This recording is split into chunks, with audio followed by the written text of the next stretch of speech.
Allah memberikan pemeliharaan terhadap keluarganya. Satu kali orang dipelihara Allah, tidak satu kekuatan pun yang bisa mencelakakan. Satu kali orang disengsarakan Allah, tidak satu tenaga pun yang mampu menyelamatkannya. Itulah sebabnya perlindungan Allah, pemeliharaan Allah terhadap diri dan keluarga sangat kita perlukan di dalam kehidupan ini. Dengan melaksanakan ibadah puasa, kita mendekatkan diri kepada Allah. Dengan dekat kepada Allah, maka Allah pun dekat kepada kita. Sehingga dalam hadis qudsi dikatakan, ta'arraf ilallahi firraha ya'rifka fi syiddah. Ingatlah kepada Allah di waktu kamu senang, agar Allah ingat kepada kamu di waktu kamu susah. Assalamualaikum warahmatullahi wabarakatuh. Alhamdulillahi rabbil alamin, wa bihi nasta'inu ala umuri dunya waddin. Salatu wassalamu ala ashrafil anbiya wal mursalin, Sayyidina wa maulana Muhammadin wa ala alihi wa sahbihi ajma'in, amma ba'du. Pada pertemuan kali ini secara khusus kita akan membicarakan tentang puasa ini. Kita akan mulai dari yang pertama, puasa sunnah. Sebagaimana yang kita maklum, sunnah adalah satu perbuatan yang apabila kita kerjakan berpahala, tapi apabila kita tinggalkan tidak merupakan dosa. Hanya saja ia merupakan barometer dan ukuran daripada orang-orang yang cinta kepada sunnah itu sendiri. Ada banyak jenis puasa-puasa sunnah ini. Yang pertama, puasa sunnah di bulan Muharram. Rasulullah sallallahu alaihi wasallam bersabda, afdalus siyami ba'da Ramadan syahrullahil Muharram, wa afdalus salati ba'dal faridah salatul lail. Diriwayatkan oleh Muslim dari Abi Hurairah. Puasa yang paling utama sesudah puasa Ramadan tidak lain adalah puasa di bulan Muharram, dan solat yang paling afdol sesudah solat yang wajib adalah solat pada sepertiga malam yang akhir. Puasa di bulan Muharram merupakan puasa sunnah dan mempunyai nilai yang sangat besar dalam pandangan Allah Subhanahu wa ta'ala. Buat mereka yang mampu melaksanakan puasa sunnah di bulan Muharram ini, boleh melaksanakannya selama 10 hari. Hari yang pertama, boleh juga 3 hari saja, atau setidak-tidaknya 1 hari daripada bulan Muharram. Yang kedua, puasa 10 hari daripada bulan Zulhijjah. Karena bulan Zulhijjah ini memang termasuk bulan yang dimuliakan oleh Allah Subhanahu wa ta'ala. Pertama, di sana ada hari Tarwiyah, ada hari Arafah, ada hari kurban, ada talbiyah, ada pelaksanaan haji dengan segala manasiknya. Maka puasa sunnah di bulan Zulhijjah merupakan amalan yang sangat utama dan besar pahalanya dalam pandangan Allah Azza wa Jalla. Sebagian ulama menjelaskan, man shoma hazihil ayyam akramahullahu bi asri asya'in. Siapa orang yang melaksanakan ibadah puasa sunnah pada hari-hari 10 di bulan Zulhijjah ini, Allah Subhanahu wa ta'ala akan memuliakannya dengan 10 macam perkara. Saudara, ini keuntungannya. Yang pertama, orang yang puasa di hari-hari 10 bulan Zulhijjah diberikan al-barakah fi umrihi, diberikan keberkahan pada umurnya. Setiap kita ingin memperoleh umur yang berkah. Umur yang berkah itu yang bagaimana? Apa yang jumlahnya panjang? Mungkin. Tetapi yang jelas umur yang berkah ini adalah umur yang bisa dipertanggungjawabkan di hadapan Allah Subhanahu wa taala. Artinya umur yang diisi penuh dengan kebajikan, umur yang diisi dengan segala macam kegiatan ibadah, dan umur yang dengan demikian sungguh pun kita sudah mati, jasad terkubur dalam tanah, nama kita akan tetap hidup, dikenal orang oleh karena kebajikan yang kita kerjakan. Saya kira akan lebih merupakan azab ketimbang nikmat kalau orang diberikan umur panjang tapi hanya untuk menumpuk-numpuk dosa saja. Kan lebih baik mana? Umur pendek banyak pahala, umur panjang banyak dosa. Lebih baik mana? Hah? Saya yakin yang paling baik tentu umur panjang banyak pahala. Paling sial umur pendek dosa melulu. Sudah diberikan umur pendek tidak seberapa, dosa berlipat ganda. Itu kalau orang kampung bilang tekor namanya. Rugi. Umur pendek hanya untuk menumpuk-numpuk dosa. Boleh jadi kalau umat-umat zaman dulu, saudara, mereka diberikan umur panjang. Nabi Adam, kita tahu Nabi Adam itu 2000 tahun umurnya. Nabi Nuh 950 tahun. Umatnya ya rata-rata segitu itu. Nah, kalau mereka misalnya punya umur 800 tahun, lalu 200 tahun mereka melakukan dosa, kan masih punya restan 600 tahun untuk taubat. Karena umurnya diberikan jatah panjang. Kita ini oleh Allah Subhanahu wa taala, umat Nabi Muhammad ini umurnya pendek-pendek. Kalau nyontoh Nabi 63 tahun saja. Kalau diberikan 70 tahun umur kita sekarang, itu sudah dapat jatah lebih 7 tahun. Alhamdulillah bahwa Allah memberikan saat-saat, waktu-waktu, tempat-tempat yang punya nilai istimewa, sehingga umur yang pendek ini bisa bernilai panjang, nilai ibadahnya bisa bernilai pahala seperti umat yang berumur panjang dahulu itu. Karena itu manfaatkan umur dengan baik, dan salah satu keberkahan daripada umur akan datang dengan melaksanakan ibadah puasa sunnah. Ini yang pertama.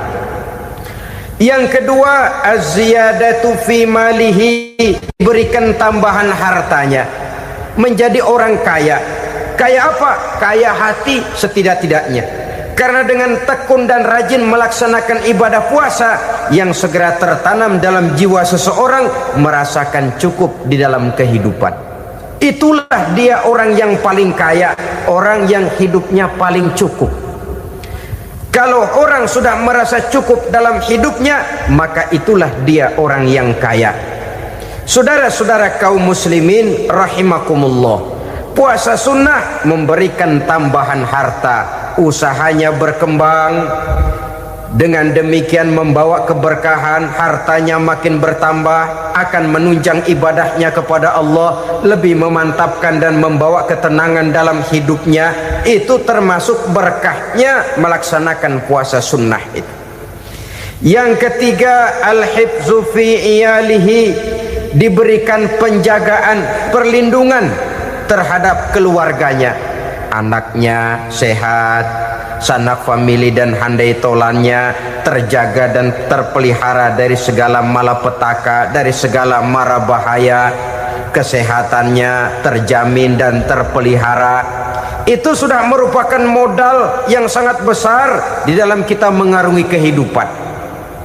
Sebab rasanya sulit untuk bahagia, duit kita banyak sekali, usaha kita selalu mendatangkan untung yang berlipat ganda. Tapi sebentar-sebentar anak kita sakit, yang ampek, yang korengan, yang kena musibah, ndak tak karu-karuan sakit, berobat sampai jutaan rupiah. Itu kan sudah tidak membawa kebahagiaan. Uang masuk yang begitu banyak jumlahnya, habis akhirnya untuk berobat saja. Sebenarnya hitung-hitung ya seri-seri juga. Usaha berhasil, duit banyak, habis untuk berobat. Lah sama juga saudara-saudara, Jadi dengan demikian, biar duit kita banyak, asal keluarga pada sehat saja, udah enak bener itu. Duit banyak, ekonomi cukup, keluarga sehat, nikmat rasanya menjalani kehidupan ini. Yang kiamat sudah duit kagak barang seperak, keluarga ampek semua. Kiamat sudah. Saudara hadirin yang saya hormati, jadi yang ketiga, Allah memberikan pemeliharaan terhadap keluarganya. Satu kali orang dipelihara Allah, tidak satu kekuatan pun yang bisa mencelakakan. Satu kali orang disengsarakan Allah, tidak satu tenaga pun yang mampu menyelamatkannya. Itulah sebabnya perlindungan Allah, pemeliharaan Allah terhadap diri dan keluarga sangat kita perlukan di dalam kehidupan ini. Dengan melaksanakan ibadah puasa, kita mendekatkan diri kepada Allah. Dengan dekat kepada Allah, maka Allah pun dekat kepada kita. Sehingga dalam hadis qudsi dikatakan, ta'arraf ilallahi firraha ya'rifka fi syiddah. Ingatlah kepada Allah di waktu kamu senang, agar Allah ingat kepada kamu di waktu kamu susah. Yang kita laksanakan kadang-kadang sebaliknya. Waktu susah kita ingat Allah, waktu senang kita lupa Allah. Akhirnya nanti pada waktu kita melarat, kebelangsak, susah dan sebagainya, pertolongan tidak akan datang kepada kita. Benar, ta'arraf ilallah firraha ya'rifka fisyiddah. Ingatlah kepada Allah di waktu kamu susah, ingatlah kepada Allah di waktu kamu senang, agar Allah ingat kepadamu di waktu kamu mendapat kesusahan. Umumnya watak manusia memang kalau sudah dapat susah, ingat kepada Allah waktu duduk, waktu berbaring, sambil tidur, dalam segala keadaan Allah disebutnya, Allah dimintakan pertolongannya. Tapi dikala dia berada pada posisi di atas angin, merasa senang, bahagia, Allah terlupakan. Saudara-saudara kaum muslimin, itu yang ketiga. Yang keempat, at-takfiru li sayyiatihi. Orang yang melaksanakan puasa sunnah itu diampuni segala dosa dan kesalahan yang telah dilakukannya. Dan yang kelima, at-tad'ifu li hasanatihi, diberikan balasan yang berlipat ganda dari segala kebaikan yang dikerjakannya. 1 berbalas 7, 7 bisa berbalas 10, 10 masih berbalas 100, masih ditambah dengan wallahu yudha'ifu liman yasha. Allah melipat gandakan pahala orang-orang yang dikehendakinya. Maka carilah satu kebaikan yang apabila kita kerjakan, dosa akan dihapus dan nilai pahalanya menjadi berlipat ganda. Satu kali kita bekerja, 2-3 pulau bisa kita raih dan kita jangkau. Yang keenam, orang yang melaksanakan puasa sunnah di bulan Zulhijjah, at-tashil li sakarati mautihi, diberikan kemudahan pada saat menghadapi sakaratul maut. Maut a mysterious problem. Dia adalah pintu yang setiap orang pasti akan memasukinya. Bahwa mati adalah mati, itu semua kita tahu. Tapi hakikat orang pada saat menghadapi mati itu kan berbeda-beda. Ada yang matinya itu gampang sekali, persis orang tidur saja, tidak nampak gelisah, tidak bikin susah yang hidup, tidak gelimpangan di tempat tidur, persis seperti orang mau tidur saja.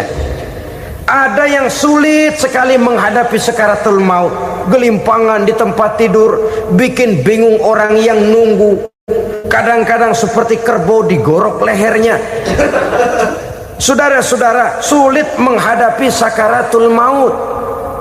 Oleh karena itu Rasulullah sallallahu alaihi wasallam sering beliau itu kalau berdoa membaca Allahumma hawin alayya fi sakaratil maut. Ya Allah, mudahkan saya di dalam menghadapi sakaratul maut. Rasulullah saja, saudara, orang yang ibadahnya paling banyak, orang yang hatinya paling bersih, orang yang akhlaknya paling luhur, masih berdoa semacam ini, mohon dimudahkan oleh Allah agar mudah menghadapi sakaratul maut. Apalagi kita, terus terang kita ini paling-paling kelas mukhtalid, bangsa sama pahala mau sama dosa doyan. Lebih perlu lagi menghadapi sakaratul maut, sehingga apabila malaikat maut datang menjemput nyawa kita, dimudahkan, jangan dibikin sulit supaya mudah. Jadilah orang baik-baik. Biasanya kalau banyak yang mati, malaikat maut juga kali main-mainin dulu tuh orang, utak-atik, ditakut-takutin dan segala macam.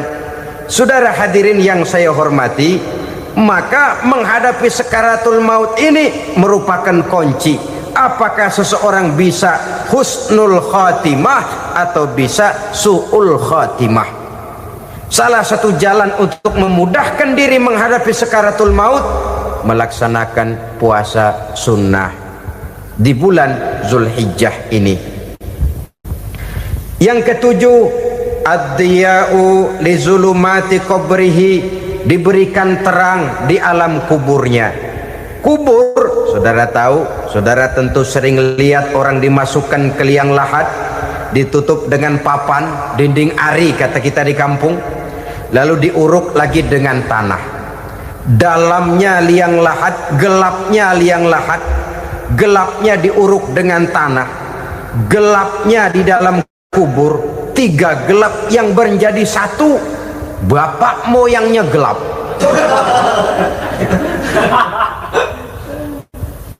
Puasa sunnah ini merupakan terang di alam kubur kita nanti.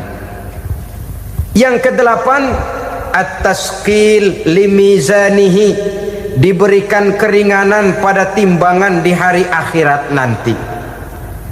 Bahwa setelah dibangkitkan dari kubur, setiap kita akan menghadapi perhitungan, akan ditimbang segala macam kebaikan dan segala macam kejahatan yang pernah kita lakukan di dalam kehidupan.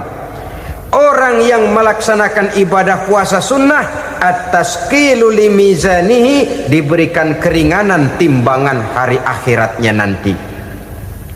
Yang kesembilan, an-najah minal bala, diberikan keselamatan dari segala macam bencana. Dan yang ke-10, as-su'ud ala darajatihi, diberikan ketinggian, naik derajatnya, derajat di dunia, lebih-lebih lagi derajat di akhirat nanti.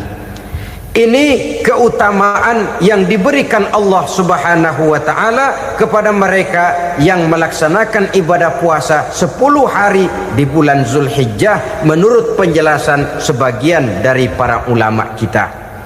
Jadi setelah puasa Muharram ada lagi puasa Zulhijjah.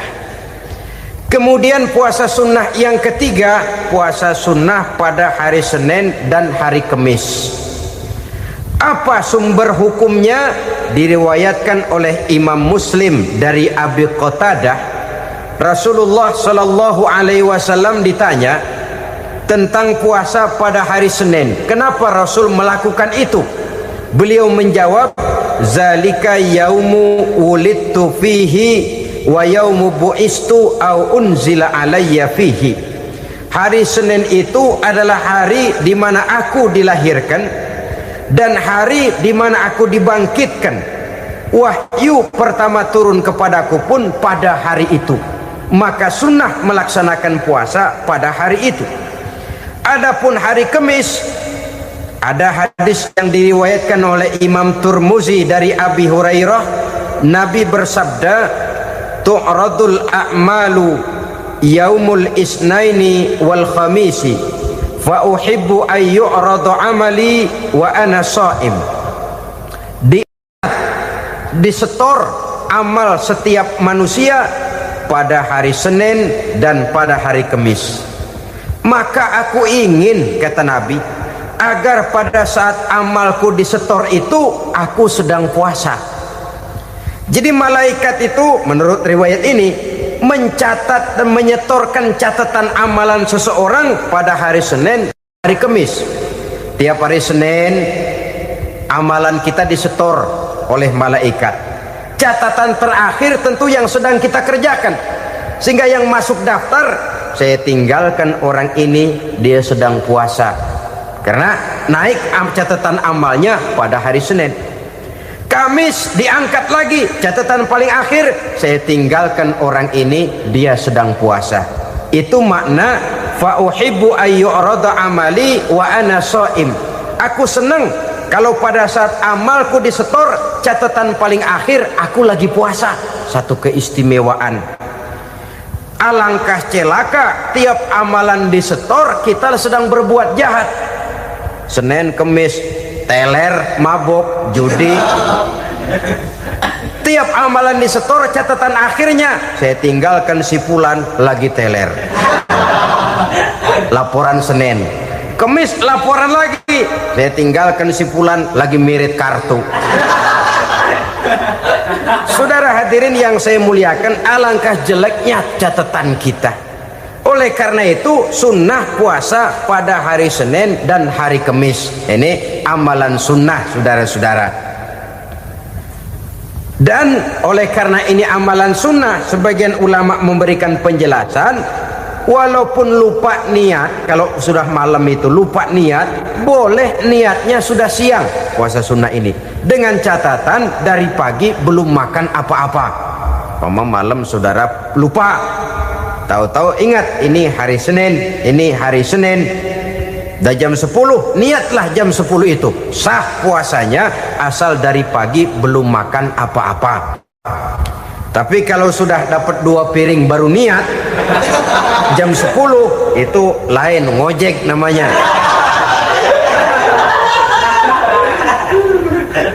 Jadi puasa sunnah yang ketiga, puasa pada hari Senin dan hari Kamis. Yang keempat, puasa jenis sunnah yang keempat, puasa 6 hari di bulan Syawal.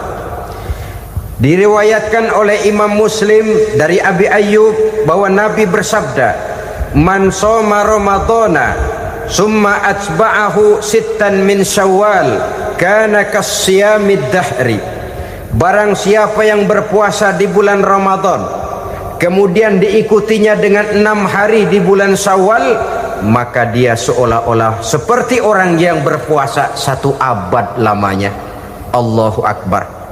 Demikian besar keuntungannya. 6 hari di bulan Syawal sama dengan orang yang berpuasa 1 abad lamanya. Ini fadailul a'mal, saudara-saudara.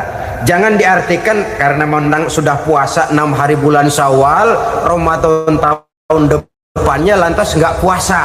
Kenapa? Ukurannya sudah 1 abad. Bukan itu pengertiannya. Ini mendorong orang memberikan ganjaran pahala yang sedemikian besar. 6 hari setelah Ramadan, artinya di bulan Syawal, tidak pada hari pertama Syawal karena haram hukumnya berpuasa pada hari fitri itu.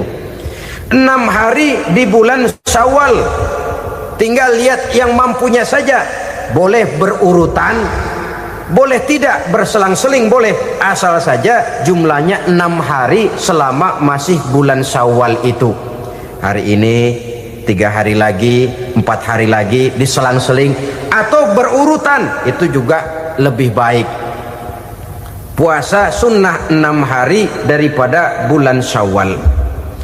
Kemudian yang kelima, puasa sunnah 3 hari pada setiap bulan. 3 hari pada setiap bulan. Diriwayatkan oleh Imam Bukhari dan Muslim dari Abi Hurairah. Abi Hurairah bercerita, "Ausani khalili sallallahu alaihi wasallam bisalasin." Kekasih saya Rasulullah berwasiat kepada saya, memesankan benar-benar kepada saya untuk melaksanakan 3 amalan yang terpuji. Pertama, siyamu salasati ayyamin min kulli syahrin. Puasa 3 hari dalam setiap bulan. Ini wasiat yang pertama. 3 hari pada setiap bulan. Tidak peduli bulan apa saja. Dalam artian ya bulan menurut perhitungan Islam ya. Muharram, Safar, Rabiul Awal, Rabiul Tsani, Jumadal Ula, Jumadil Akhir, Rajab, Sya'ban, Ramadan, Syawal, Zulqa'dah, Zulhijjah dan selanjutnya. 3 hari pada setiap bulan. Tanggalnya tanggal berapa saja, lebih utama pada yang disebut Yaumul Bid, yaitu hari-hari di mana bulan menunjukkan purnama. Tanggal 13, tanggal 14 dan tanggal 15 pada setiap bulannya itu disunahkan melaksanakan puasa. Itu wasiat pertama, puasa 3 hari pada setiap bulan. Wasiat yang kedua, warok'atai duha, melaksanakan sholat duha sekurang-kurangnya 2 rakaat. Itu wasiat yang dipesankan benar kepada saya, kata Abi Hurairah. Pertama, puasa 3 hari pada setiap bulan. Yang kedua, usahakan jangan meninggalkan 2 rakaat minimal daripada sembahyang duha. Kita tahu sembahyang duha itu sembahyang sunnah di waktu pagi seketika matahari naik sepenggalahan. Sekurang-kurangnya 2 rakaat, sebanyak-banyaknya 8 rakaat.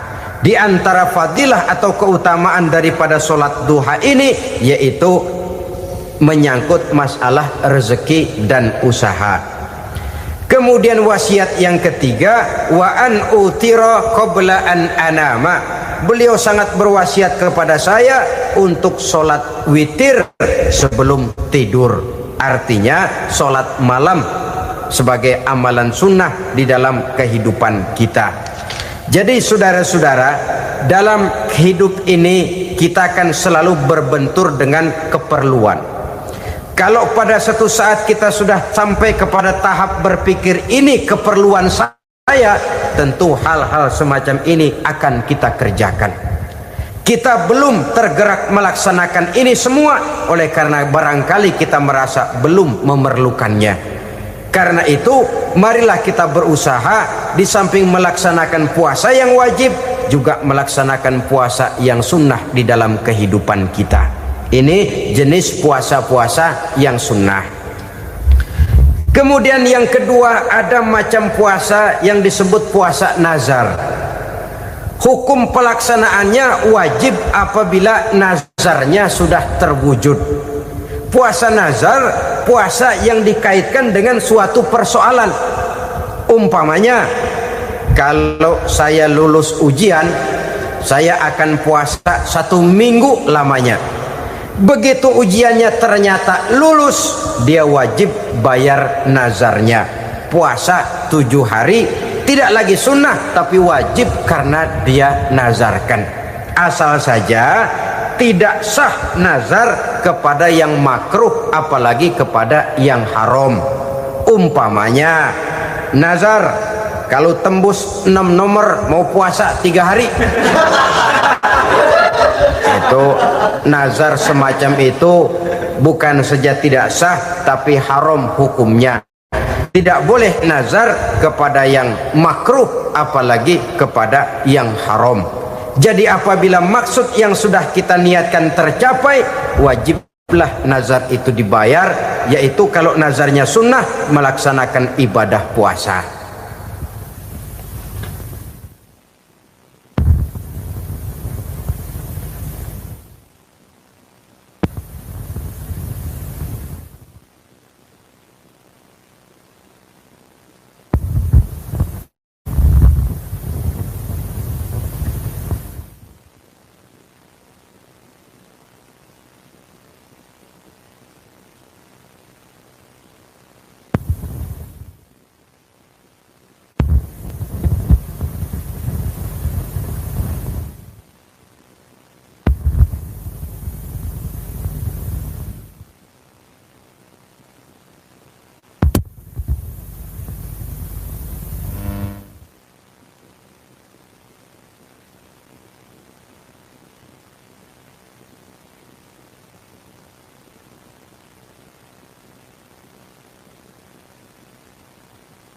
Saudara-saudara kaum muslimin rahimakumullah, jenis puasa yang ketiga kita kenal dengan puasa wajib, dan ini kita laksanakan pada bulan suci Ramadan.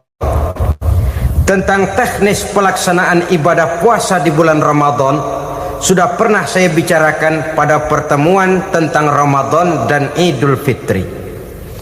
Pada kesempatan ini saya hanya ingin mengajak bahwa di dalam melaksanakan ibadah puasa Ramadan ini, marilah kita mengadakan evaluasi. Kenapa demikian? Barangkali secara jujur, walaupun agak berat, saya masih harus berkata, masih banyak di antara kita umat Islam yang di dalam melaksanakan suatu ibadah terjebak dalam rutinitas ritual. Apa itu rutinitas ritual? Itu bahasa susah.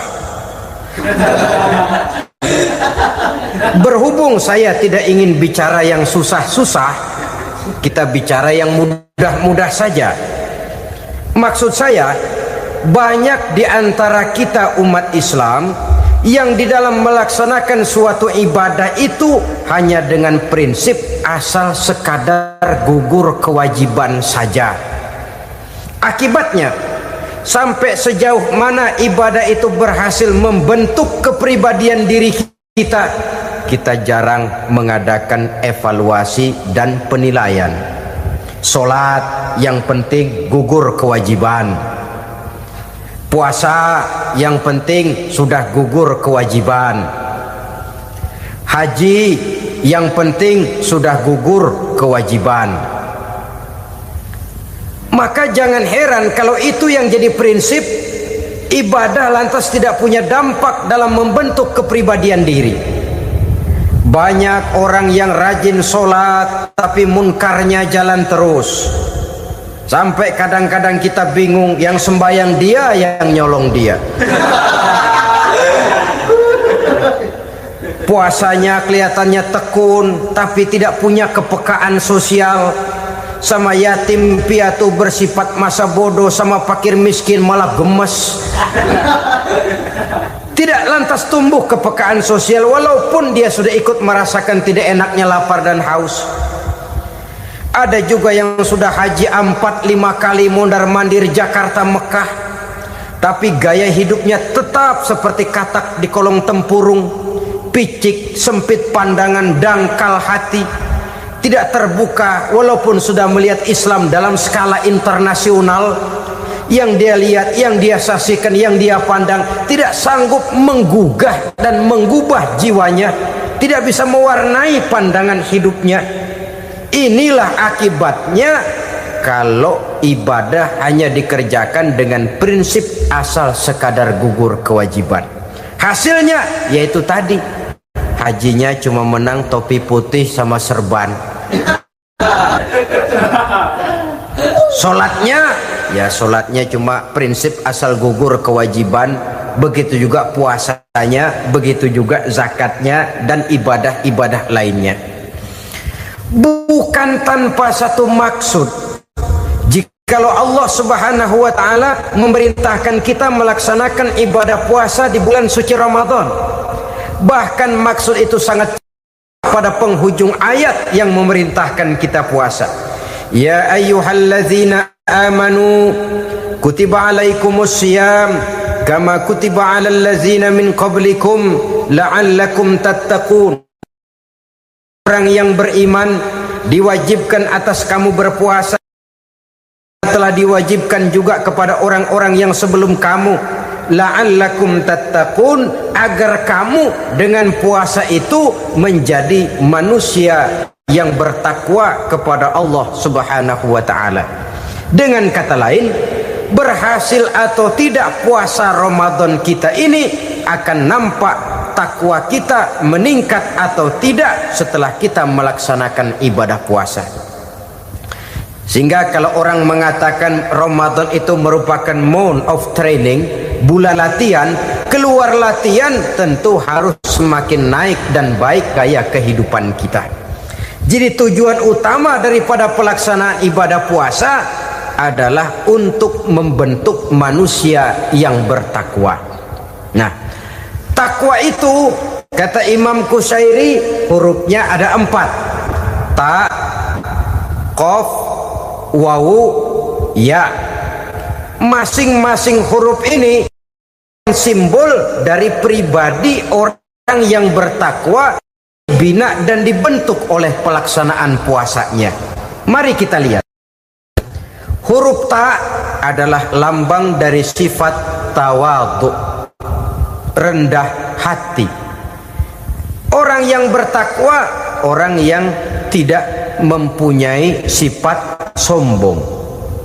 Puasa menanamkan kita kesadaran terhadap kelemahan, terhadap keterbatasan, terhadap segala ketidakmampuan yang kita miliki. Ya Allah, baru sehari nggak kena makan, nggak kena minum, sudah begini lemesnya.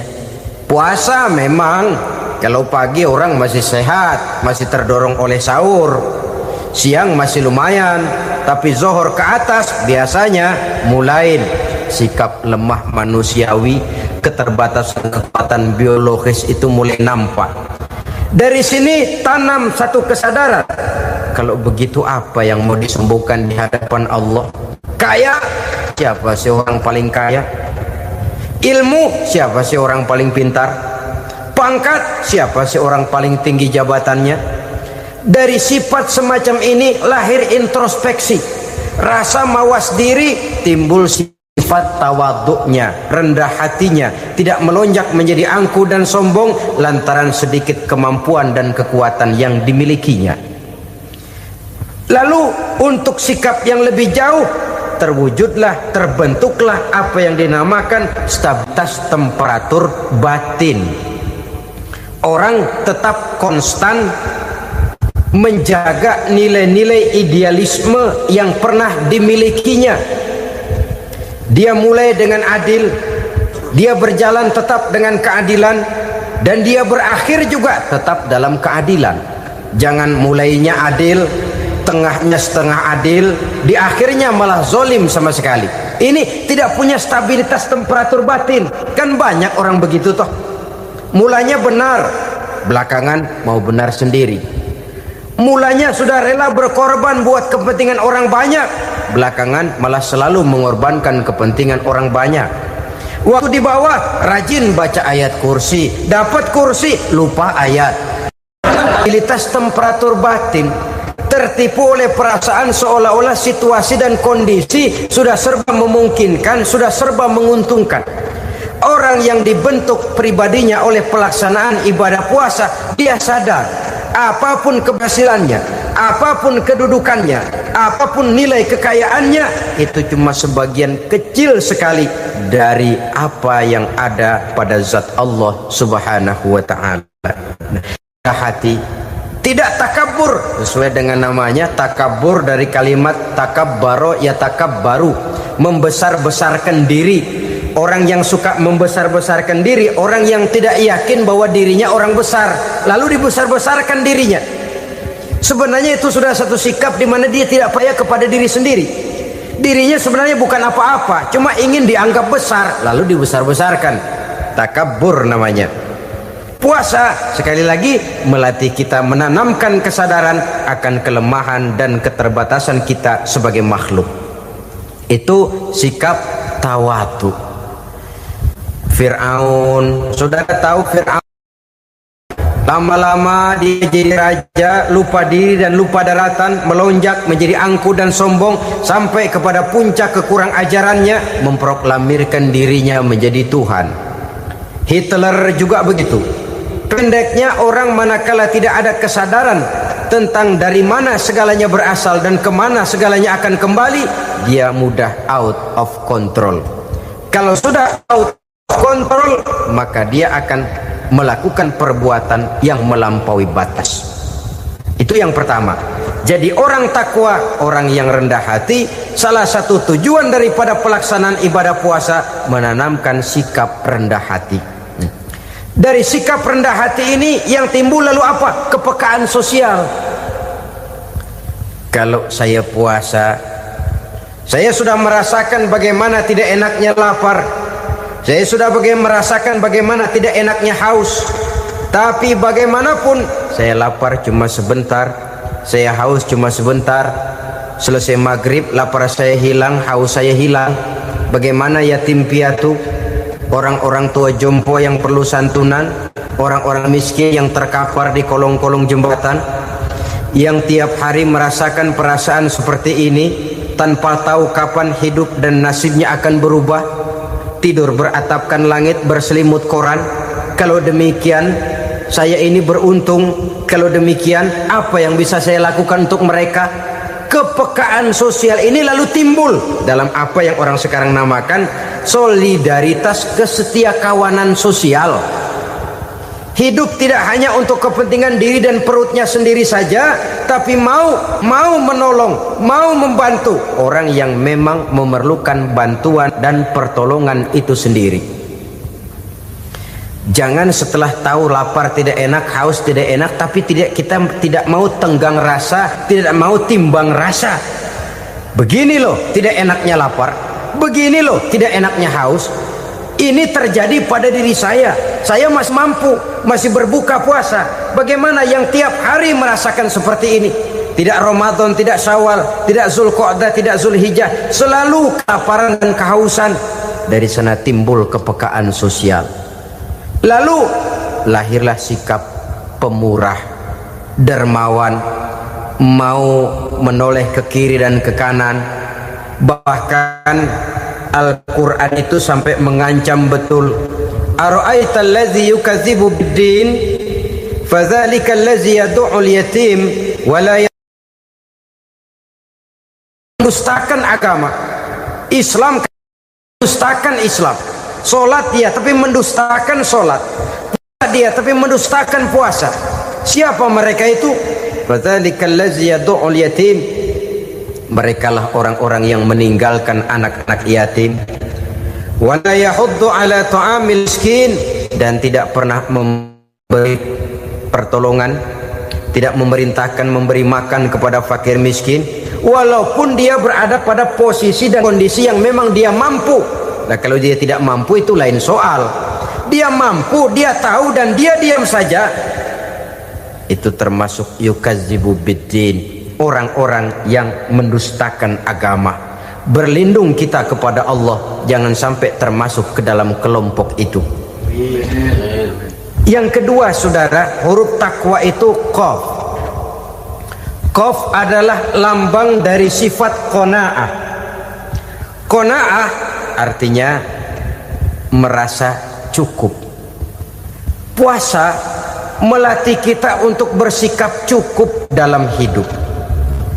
Kalau kita perturutkan menjelang saat berbuka, menunggu waktu berbuka, istilah orang di Jawa Barat ngabuburit katanya, kita menunggu saat berbuka, segalanya saja ingin kita beli, segalanya saja ingin kita minum, semuanya saja ingin kita makan.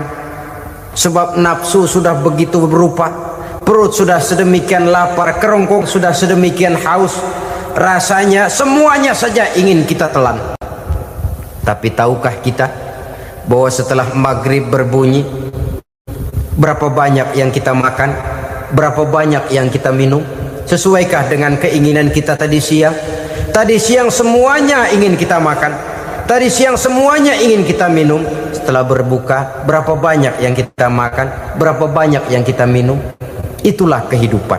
Segalanya ingin kita kuasai, segalanya ingin kita punyai, tapi berapa sih yang benar-benar kita perlukan? Maka orang kaya adalah orang yang hidupnya cukup. Orang miskin hakikat yang selalu merasa kurang. Bagaimanapun besar rumah, banyak uang kita, berpuluh kendaraan kita, kalau hidup selalu merasa kurang, itu artinya kita masih miskin. Maka jikalau ingin menjadi orang kaya, kuncinya hakikatnya cuma satu, hati kita merasa cukup dengan yang diberikan Allah, bersyukur atas segala nikmatnya, dan dengan syukur itu, nikmat itu akan ditambah oleh Allah Subhanahu wa ta'ala. Puasa menimbulkan sifat qanaah, dan qanaah adalah watak daripada orang-orang yang bertakwa kepada Allah Subhanahu wa ta'ala. Persis seperti orang minum air laut, makin diminum makin haus, makin diminum makin kering tenggorokan. Begitulah orang berhadapan dengan materi. Tadinya dia akan senang kalau dia merasa punya tanah ratusan hektar. Sudah ratusan hektar tidak cukup, ngelamun lagi, alangkah nikmatnya kalau bisa beli gunung. Gunung dibeli.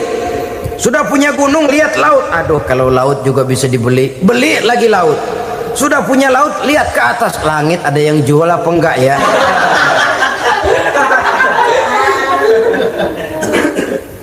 Seperti orang berhadapan dengan air laut yang makin diminum makin membuat kita haus dan makin kering tenggorokan ini.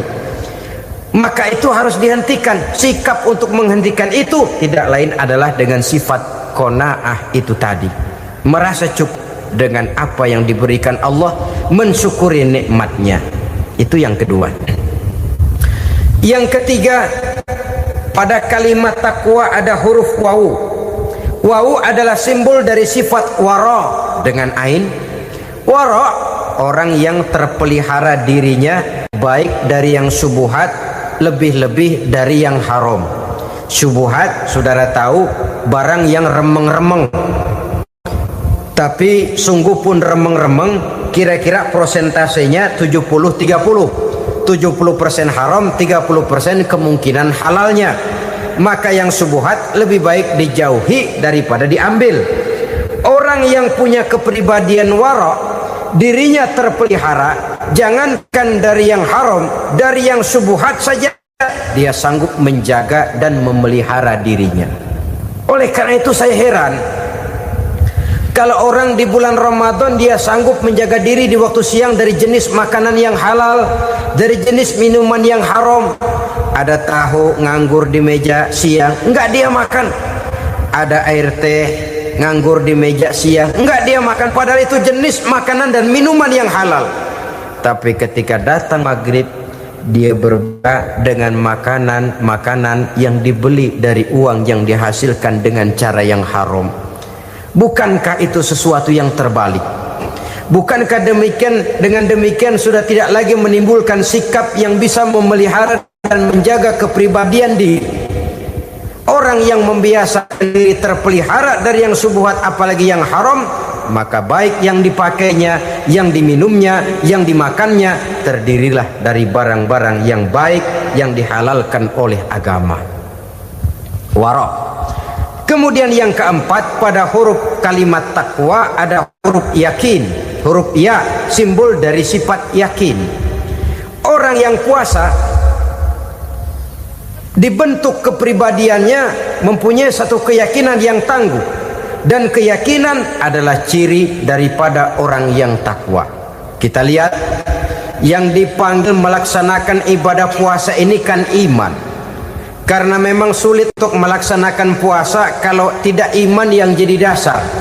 Setidaknya seperti sudah pernah saya sampaikan, ibadah puasa ini memang sulit terkena penyakit show.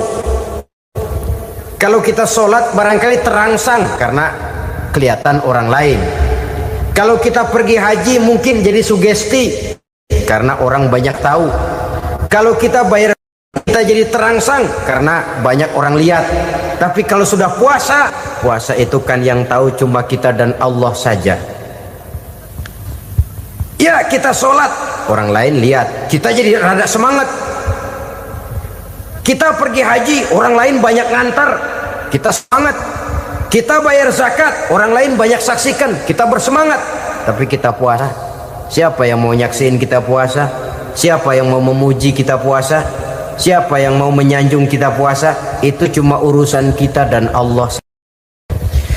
Oleh karenanya dasar daripada pelaksanaan ibadah yang harus mencegah tenggorokan segalanya jadi nikmatan.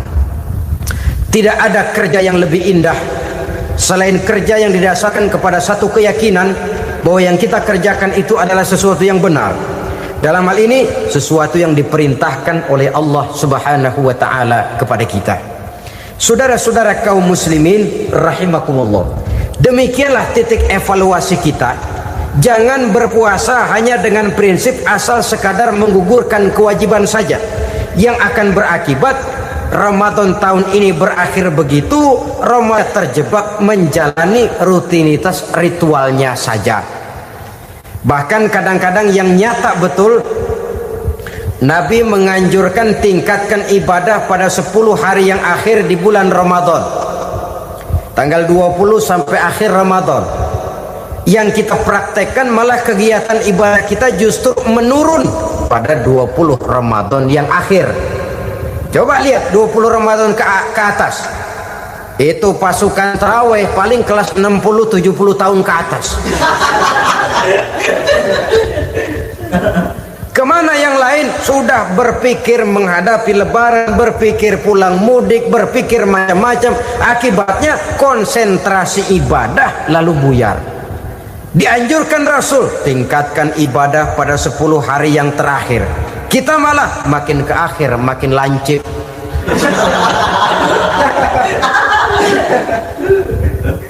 Saudara-saudara kaum muslimin rahimakumullah, kita terjebak oleh sesuatu yang sementara, oleh sesuatu yang bersifat kulit, lalu meninggalkan isinya. Padahal jikalau kita tidak mengisi Ramadan dengan kegiatan ibadah, berarti kita tidak keluar dari Ramadan dengan jiwa yang baru yang sudah ditempa oleh pengalaman ibadah di bulan Ramadan. Artinya kita tidak kembali kepada fitrah, kesucian seperti saat kita dilahirkan. Lalu kalau kita tidak kembali kepada fitrah, apa yang mau kita rayakan pada Idul Fitri itu? Di mana letak kegembiraan kita? Di mana letak kebahagiaan hati? Kembalikah kita kepada fitrah? Tidak. Benarkah puasa yang kita kerjakan? Kelihatannya juga tidak. Adakah dampak dari pelaksanaan ibadah dalam pribadi kita? Tidak. Kadang-kadang Ramadan selesai malah teriak merdeka.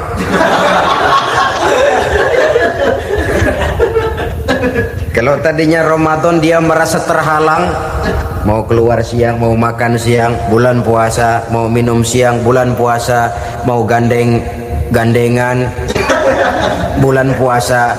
Ramadan selesai, kibarin bendera, teriak merdeka, lalu kembali merajalela. Saudara-saudara, dampaknya tidak akan kelihatan. Padahal puasa yang baik, la'allakum tattaqun, membentuk manusia yang bertakwa kepada Allah Azza wa Jalla. Nah, sekarang apa kemudahan dan keistimewaan yang akan diberikan Allah kepada mereka yang sampai kepada tingkat takwa ini? Al-Quran menjelaskan, pertama, may yattaqillaha yaj'al lahu makhraja. Barang siapa yang bertakwa kepada Allah Subhanahu wa taala, maka dia akan diberikan makhraja. Makhraja itu jalan keluar dari segala macam kesulitan. Jalan keluarnya ada saja. Menurut ukuran kemampuan dia tidak mungkin, mustahil, tidak bisa, mana mungkin. Tapi pada waktunya ada saja jalan keluarnya. Termasuk jenis yang yaj'al lahu makhraja. Orang yang bertakwa kepada Allah selalu diberikan jalan keluar dari segala kesulitan yang dihadapinya. Siapa sih orangnya yang tidak pernah sulit dalam hidup ini? Siapa orang yang tidak pernah mengalami kesulitan? Tapi kadang orang menilai, itu kelihatannya hidupnya enak aja ya, kayaknya nggak pernah mengalami kesulitan. Sebenarnya bukan tidak pernah mengalami kesulitan, Allah selalu memberikan jalan keluar dari segala kesulitan yang dihadapinya. Lah kalau Allah yang memberikan jalan keluar, tentu sangat mudah sekali. Orang yang bertakwa diberikan jalan keluar dari segala macam kesulitan. Satu. Yang kedua, wa yarzuqhu min haitsu la yahtasib. Dia akan diberikan rezeki oleh Allah dengan jalan yang tidak disangka-sangka. Rezekinya datang dengan cara yang tidak disangka-sangka. Gajinya mungkin kecil, tapi penghasilannya gede. Kan itu yang penting. Gaji dan penghasilan kan lain tuh. Boleh jadi gaji kecil, asal penghasilan gede, kan nikmat hidup itu. Nah, penghasilan ini ada yang bisa kita perkirakan. Bisa kita perkirakan. Misalnya gaji itu tadi. Kalau saya kerja, gaji saya begini. Ada rezeki yang masuk jenis min haitsu la yahtasib, tidak kita sangka-sangka, tidak kita duga-duga, tahu-tahu ada saja rezeki. Datang orang bawa persoalan yang mendatangkan hasil.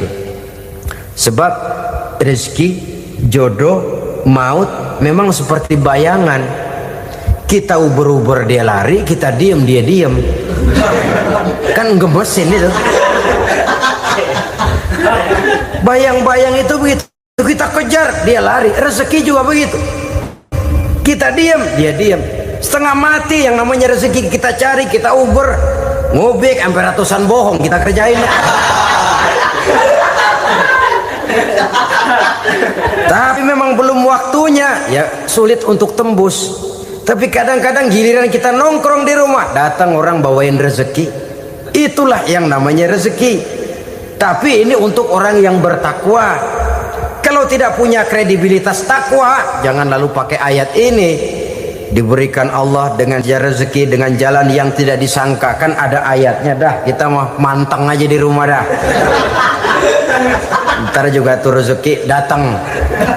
Ini fasilitas yang diberikan kepada orang yang wa may yattaqillah, bertakwa kepada Allah, yarzuqhu min haitsu la yahtasib, diberikan rezeki dengan cara yang tidak disangka-sangkanya. Maka kadar ketakwaan jangan membuat kita buruk sangka. Tuh orang ya nggak kemana-mana, duitnya ada aja. Kalau dia takwa, Allah berikan jalan keluar. Yang lantas ngelihat kiai orangnya ahli ibadah, ilmunya tinggi, akhlaknya luar biasa, takwanya tinggi, rezekinya lancar, lalu husnuzon nih kiai nggak kemana-mana, duitnya banyak, miara tuyul kali ini.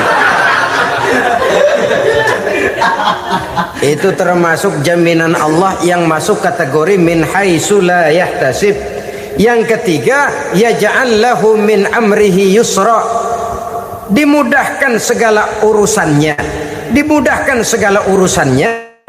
Kemudian yang keempat, yukaffir anhu sayyiatihi wa yu'azzim lahu ajra, diampuni segala kesalahannya dan dibesarkan pahala kebaikan yang dikerjakannya. Maka mudah-mudahan puasa yang kita kerjakan mengantarkan kita kepada ketakwaan kepada Allah, dan takwa membuka janji Allah kepada kita di dalam kehidupan ini. Al-Quran menjelaskan, pertama, may yattaqillaha yaj'al lahu makhraja, barang siapa yang bertakwa kepada Allah Subhanahu wa taala, maka dia akan diberikan makhraja. Makhraja itu jalan keluar dari segala macam kesulitan. Jalan keluarnya ada saja. Menurut ukuran kemampuan dia tidak mungkin, mustahil, tidak bisa, mana mungkin. Tapi pada waktunya ada saja jalan keluarnya. Termasuk jenis yang yaj'al lahu makhraja. Orang yang bertakwa kepada Allah selalu diberikan jalan keluar dari segala kesulitan yang dihadapinya. Siapa sih orangnya yang tidak pernah sulit dalam hidup ini? Siapa orang yang tidak pernah mengalami kesulitan? Tapi kadang orang menilai, itu kelihatannya hidupnya enak aja ya, kayaknya nggak pernah mengalami kesulitan. Sebenarnya bukan tidak pernah mengalami kesulitan, Allah selalu memberikan jalan keluar dari segala kesulitan yang dihadapinya. Lah kalau Allah yang memberikan jalan keluar, tentu sangat mudah sekali. Orang yang bertakwa diberikan jalan keluar dari segala macam kesulitan. Satu. Yang kedua, wa yarzuqhu min haitsu la yahtasib, dia akan diberikan rezeki oleh Allah dengan jalan yang tidak disangka-sangka. Rezekinya datang dengan cara yang tidak disangka-sangka. Gajinya mungkin kecil, tapi penghasilannya gede. Kan itu yang penting. Gaji dan penghasilan kan lain tuh. Boleh jadi gaji kecil, asal penghasilan gede, kan nikmat hidup itu. Nah, penghasilan ini ada yang bisa kita perkirakan. Bisa kita perkirakan. Misalnya gaji itu tadi. Kalau saya kerja, gaji saya begini. Ada rezeki yang masuk min haitsu la yahtasib, tidak kita sangka-sangka, tidak kita duga-duga, tahu-tahu ada saja rezeki. Datang orang bawa persoalan yang mendatangkan hasil. Sebab rezeki, jodoh, maut memang seperti bayangan. Kita uber-uber dia lari, kita diem dia diem. Kan gemesin itu. Bayang-bayang itu begitu, kita kejar dia lari. Rezeki juga begitu, kita diem dia diem. Setengah mati yang namanya rezeki kita cari, kita uber, ngobek sampai ratusan bohong kita kerjain. Tapi memang belum waktunya, ya sulit untuk tembus. Tapi kadang-kadang giliran kita nongkrong di rumah, datang orang bawain rezeki. Itulah yang namanya rezeki. Tapi ini untuk orang yang bertakwa. Kalau tidak punya kredibilitas takwa, jangan lalu pakai ayat ini. Diberikan Allah dengan rezeki dengan jalan yang tidak disangka. Kan ada ayatnya dah, kita mah manteng aja di rumah dah. Ntar juga tuh rezeki datang. Ini fasilitas yang diberikan kepada orang yang wa may yattaqillah, bertakwa kepada Allah, yarzuqhu min haitsu la yahtasib, diberikan rezeki dengan cara yang tidak disangka-sangkanya. Maka kadar ketakwaan jangan membuat kita buruk sangka. Tuh orang ya nggak kemana-mana, duitnya ada aja. Kalau dia takwa, Allah berikan jalan keluar. Yang lantas ngelihat kiai orangnya ahli ibadah, ilmunya tinggi, akhlaknya luar biasa, takwanya tinggi, rezekinya lancar, lalu husnuzon nih kiai nggak kemana-mana, duitnya banyak, miara tuyul kali ini. Itu termasuk jaminan Allah yang masuk kategori min haitsu la yahtasib. Yang ketiga, yaj'al lahu min amrihi yusra, dimudahkan segala urusannya, dimudahkan segala urusannya. Kemudian yang keempat, yukaffir anhu sayyiatihi wa yu'azzim lahu ajra, diampuni segala kesalahannya dan dibesarkan pahala kebaikan yang dikerjakannya. Maka mudah-mudahan puasa yang kita kerjakan mengantarkan kita kepada ketakwaan kepada Allah, dan takwa membuka janji Allah kepada kita di dalam kehidupan ini. Kenapa sih kita yakin Quran itu kitab suci? Pertama, ajarannya sesuai dengan fitrah manusia. Suatu kitab dinamakan suci kalau konsep ajarannya sesuai dengan fitrah. Contoh, ini laki-laki ini seneng nggak sama perempuan? Normal. Kalau nggak seneng saya ragu-ragu. Perempuan seneng nggak sama laki-laki?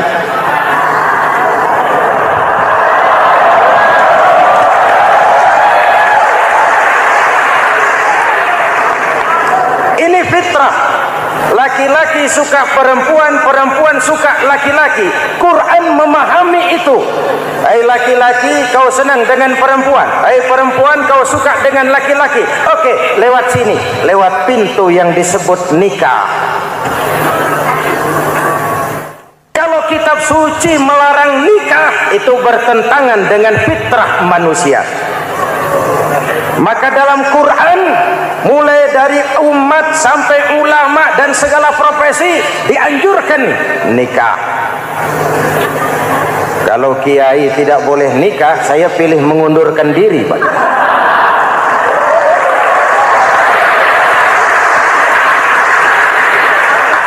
Itu bertentangan dengan fitrah. Lagian mubazir dikasih perabotan nggak dipakai.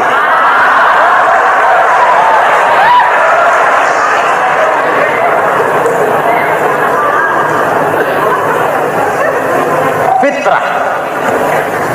Contoh lagi, manusia perlu makan. Kalau ada kitab suci menyuruh puasa terus dari pagi sampai sore sampai malam sampai pagi lagi, eta teh kitab gelo.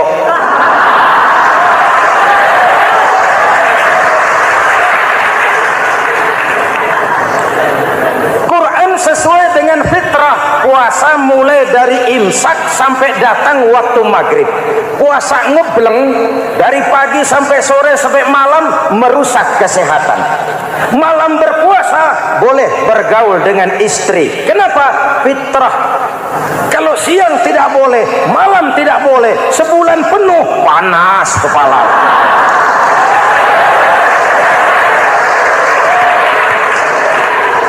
Rontok rambut. Hadirin yang saya hormati, itu yang pertama.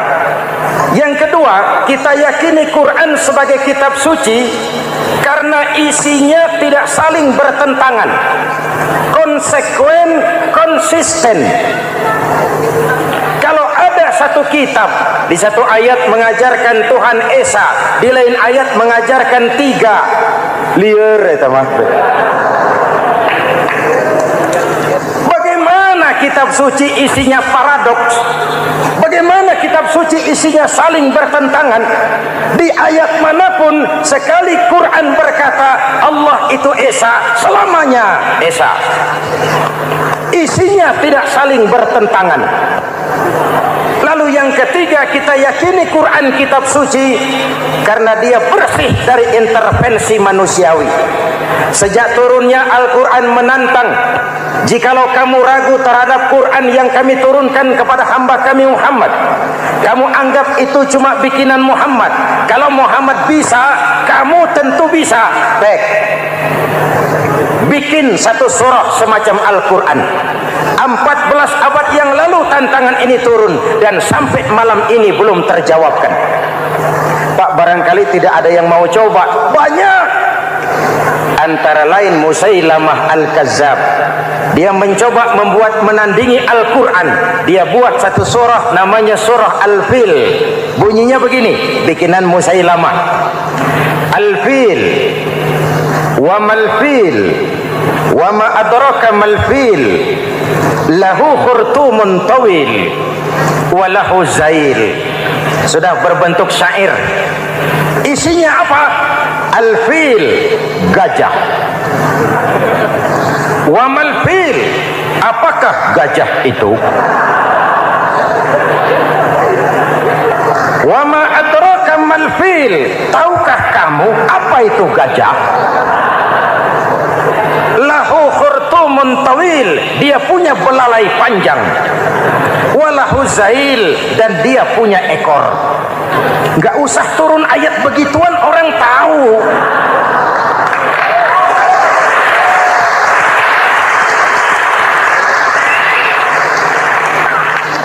Kalau redaksi mendekati, maka isi jauh panggang dari api. Kitab suci bersih dari campur tangan manusiawi. Maka Al-Quran, ke bahasa apapun dia diterjemahkan, naskah aslinya tetap ikut. Dia boleh diterjemahkan ke bahasa Sunda, bahasa Jawa, bahasa Padang, bahasa Inggris, bahasa Jerman, bahasa Belanda, naskah aslinya tetap ada. Kenapa? Bahasa ke bahasa perbedaannya sering frontal. Kalau dari gelas menjadi gelas, eta mah caket. Dari lem menjadi lampu, itu masih serumpun. Tapi cokot Sunda dengan cokot Jawa, itu jauh bedanya. Atos Sunda dengan atos Jawa, itu jauh. Ulama Sunda sama ulama Jawa nggak pernah akur kalimat atos ini.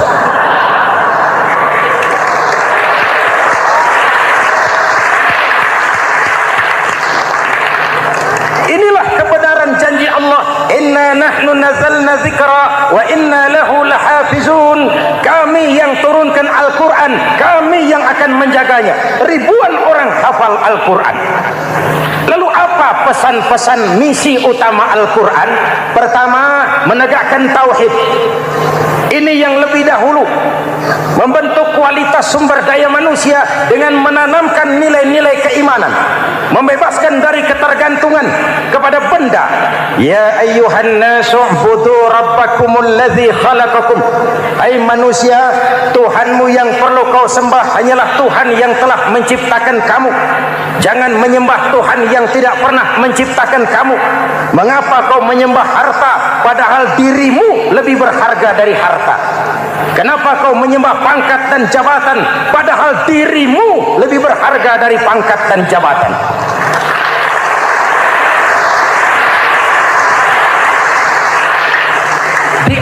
rasio berpikir Tuhanmu yang perlu kau sembah hanyalah Tuhan yang menciptakan kamu, dan Tuhan yang menciptakan kamu itu Tuhan yang lam yalid walam yulad, yang laisa kamislihi syai'un, dan itulah Allah Subhanahu wa taala. Ayo orang teh, ayeuna teh boleh pakai teh, ayeuna teh kita teh kalau kepada syirik jali, syirik yang terang-terangan, insya Allah tidak.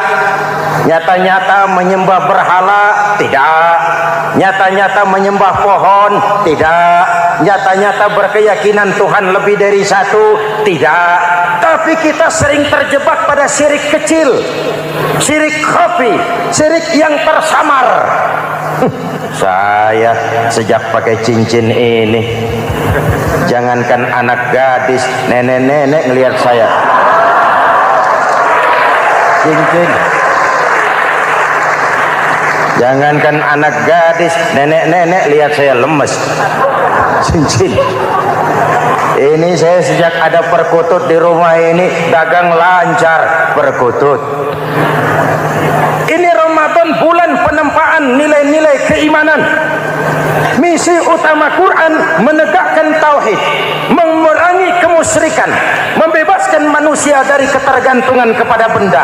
Dari situ kualitas sumber daya manusia dimulai.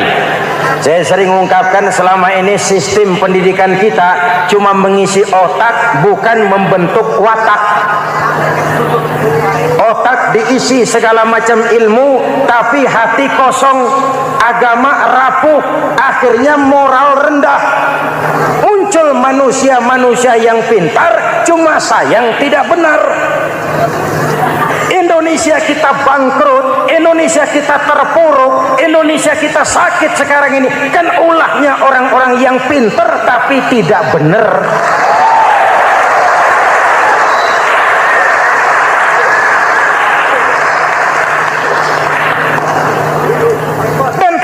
Bicara kayak begini, ini bukan pidato politik, ini nurani politik naon kadut.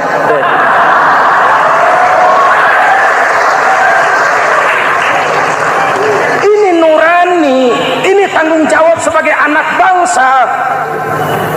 Ibu bapak, saudara-saudara hadirin yang saya hormati, Rasul kalau masuk sepertiga yang akhir, sing-singkan lengan baju, hamparkan sajadah, lebih banyak di masjid daripada di rumah. Itu Rasul. Maka sepertiga yang akhir masjid makin ramai. Lihat Masjidil Haram. Lain dengan kita. Sepertiga yang akhir masjid mulai mengalami kemajuan. Safnya makin maju.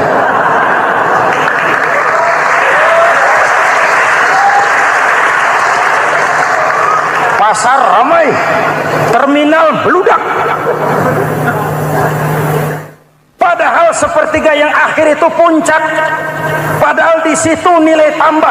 Dan anggap ini Ramadan terakhir yang diberikan Allah kepada kita. Kenapa? Memang tidak ada jaminan tahun depan ketemu Ramadan lagi.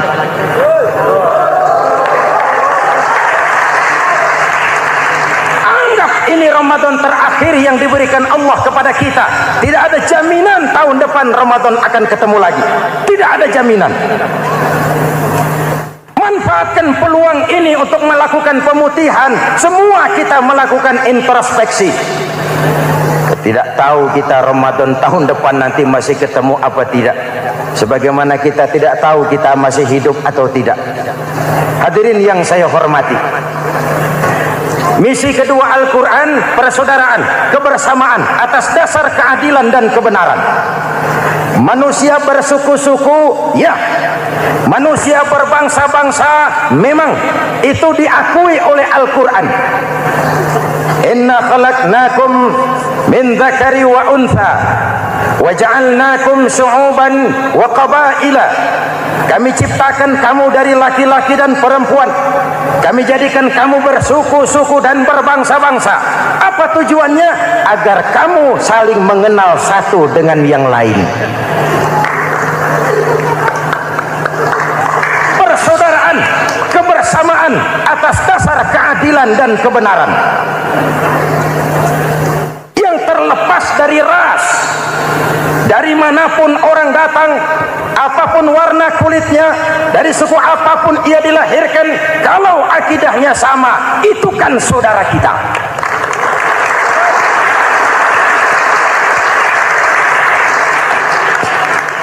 Seperti di masjid, kita tidak peduli dari mana kita datang. Yang datang dari kidul, madhab ngulon mang.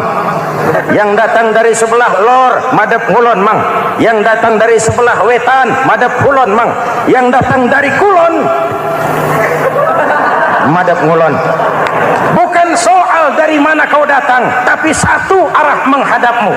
Kau mau Betawi, mau Sunda, mau Jawa, mau Padang, mau Aceh, mau Batak, mau Ambon, kita satu nusa, satu bangsa, satu bahasa.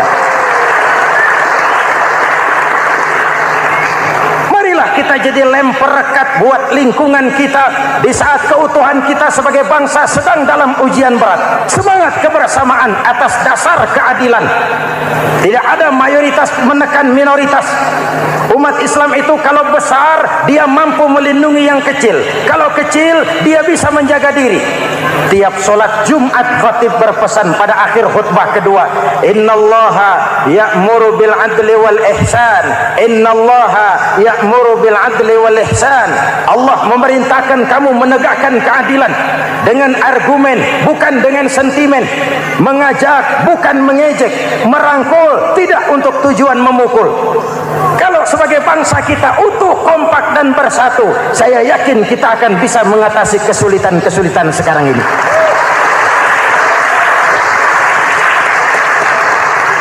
Kan kita prihatin kadang-kadang tawuran antar desa, antar RT, antar RW, antar kecamatan, sampai antar elit di atas. Makanya saya ulang lagi pesan ini, kalau elit di atas tawuran, jadilah penonton yang baik. Saudara-saudara kaum muslimin yang saya cintai, kita prihatin, kita seakan tercabut dari akar budaya kita sebagai bangsa. Kenapa kita yang berfalsafahkan Pancasila, kenapa kita yang berketuhanan yang Maha Esa tiba-tiba jadi beringas dan brutal? Ada maling ayam ketangkap, disiram bensin, dibakar hidup-hidup. Kok kita bisa begitu? Street justice, pengadilan jalanan mulai tegak. Iyalah kita tidak puas dengan kerja aparat kita, tapi jangan main hakim sendiri. Ini negara, bukan hutan.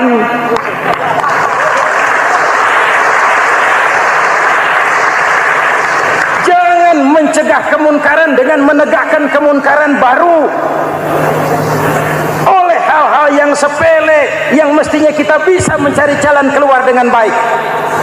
Ayo luruskan saf, rapatkan barisan, satukan langkah, tautkan hati. Kita satu umat yang satu, diikat oleh Al-Quran. Hanya dengan kebersamaan kita akan mampu menata hari esok yang lebih baik atas dasar keadilan dan kebenaran. Dulu teh Muhammad Toha teriak takbir ngadepi Belanda. Bung Tomo teriak takbir ngadepi Belanda. Ayeuna takbir ngadepi batur sadulur salembur. Nanaunan.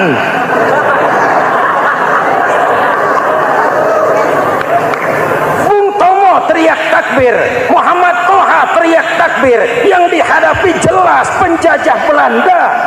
Kita ngadepi saudara sendiri, Allahu Akbar. Yang sana teriak Allahu Akbar. Setan tepuk tangan di tengah.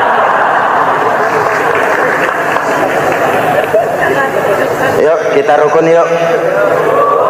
Kita kompak yuk. Kita bersatu yuk. Kita pulang yuk.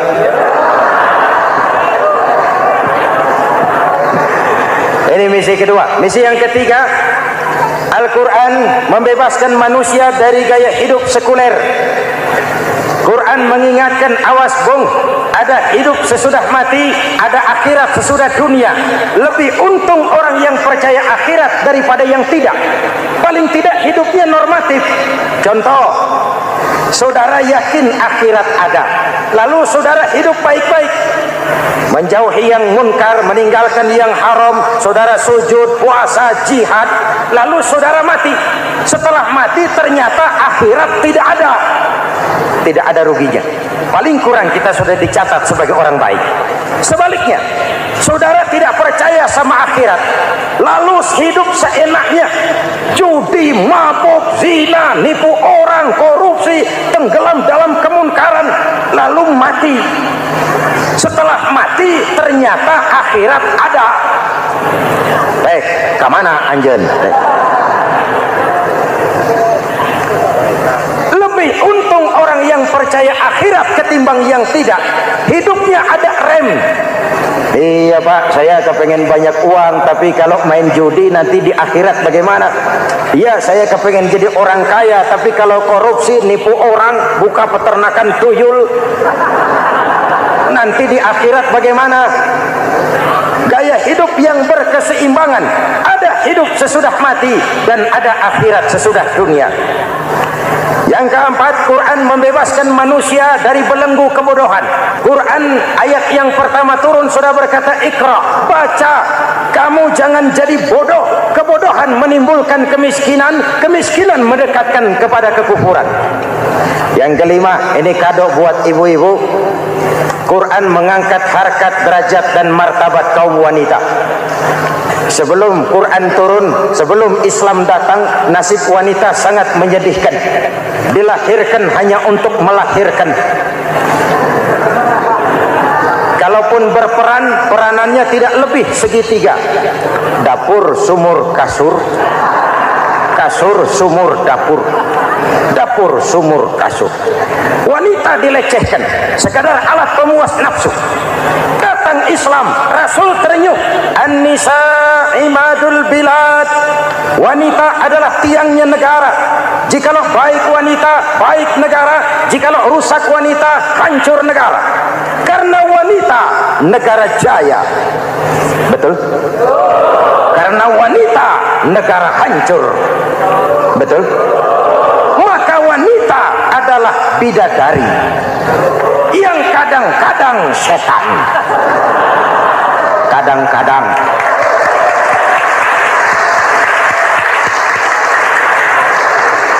Ini yang hadir di sini bidadari semua. Ibu bapak, saudara-saudara hadirin yang saya hormati. Lalu bagaimana sikap kita terhadap Al-Quran? Quran sendiri menjelaskan, "Tsumma awrasnal kitaba allazina istafaina min ibadina." Kemudian kami wariskan kitab Al-Quran yang kami pilih buat hamba-hamba kami yang terpilih. Luar biasa. Umatnya umat pilihan, Rasulnya Rasul pilihan, kitabnya pun kitab pilihan. Kami wariskan Al-Quran kepada hamba-hamba kami yang kami pilih. Bagaimana sikap mereka setelah menerima Al-Quran? Terbagi tiga. Pertama, faminhum zalimun linafsihi. Di antara mereka ada yang setelah menerima Al-Quran lalu zalim kepada dirinya sendiri. Diterimanya Al-Quran dengan lidahnya, tapi ditolak dengan perbuatannya. Mulutnya menjunjung Al-Quran, perbuatannya menginjak Al-Quran. Quran bilang ke barat, dia pergi ke timur. Quran bilang ke selatan, dia berangkat ke utara. Quran bilang haram, dia terjang. Quran bilang halal, dia tidak mau. Orang seperti itu tidak zalim kepada Allah, tapi zalim kepada dirinya sendiri. Mudah-mudahan kita yang termasuk golongan ini. Amin. Yang kedua, wa minhum muqtasid.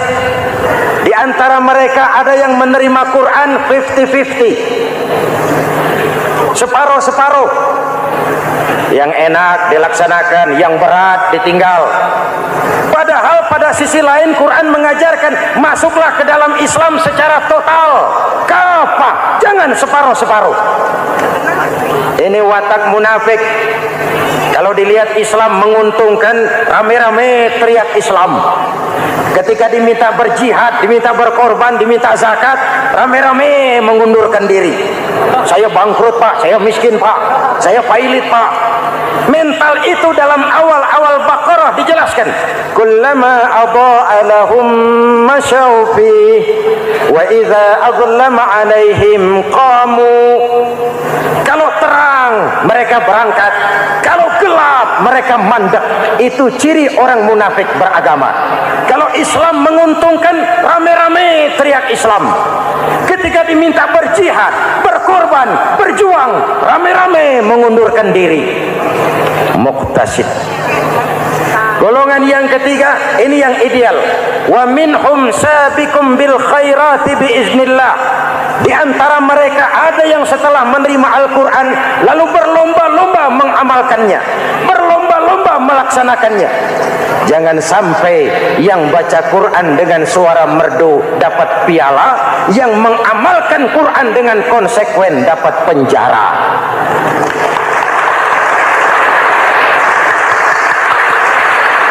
Itu ironi, itu menyedihkan, itu memilukan, dan itu memalukan.